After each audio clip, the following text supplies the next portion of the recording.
Hold on a minute, I need to look at something. I need to find something. Jokes! I can't find any jokes!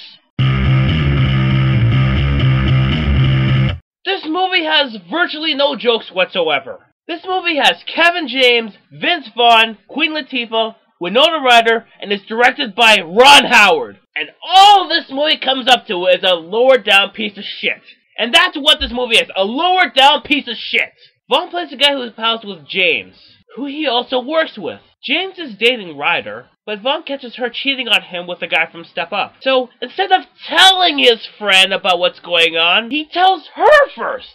So he can tell her first about what she's doing, so she can tell her boyfriend that you're a liar. So throughout this movie, Vaughn tries to find a way to tell his friend, but he has to find the right time and place to tell him. You see, James is overwhelmed by work and he can't handle any bad news.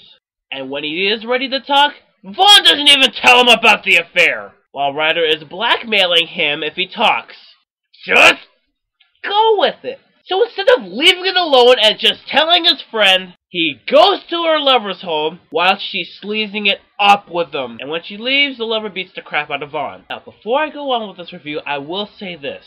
Channing Tatum as a lover does do a good job. He's insane in this movie, and it actually does bring life to this boring movie. So Vaughn is beaten up, and he leaves to go to his girlfriend's at her parents' anniversary, where Ryder happens to be at. So in his speech during an anniversary, he talks about love, trust, and infidelity, all pretty much obviously aiming at Ryder. Everyone is upset and everybody thinks that Vaughn is in bad turf. So there's an intervention where Ryder and her lover are, and where James is also. So finally, Vaughn tells James about the whole affair. Ryder tries to deny it, but she can't fake it. So he's mad at her and Vaughn. Why? Because Vaughn didn't tell him earlier. Are you serious? Are you serious? All this time, Vaughn could have told his best friend about all this shit, but instead investigates the affair even further and make things worse. My knife gun! Where the fuck is my knife? I'm sorry. Back to the review. So James and Vaughn's friendship is momentarily in trouble. But after James punches Vaughn in the face, they work better together, and they resume their friendship.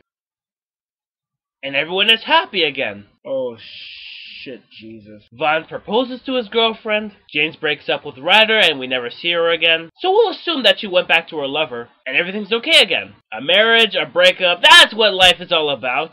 What a miserable film. Yeah, the plot is decent, but the jokes are too long and few. Characters are idiots, and everything is so miserable! I'm still shocked that these people are in the movie this bad. I mean, this isn't the worst, but it kinda takes a toll considering this movie is too long. The only good performance in this movie is Channing Tatum, who does well as a crazy person. This is an interesting movie that should have been interesting, but it ends up dull. Dull, dull, dull, dull! Oh yeah, and it's boring too. This isn't as much as a dilemma as much as it gets more and more boring as time goes on. Stupidity knows no bounds.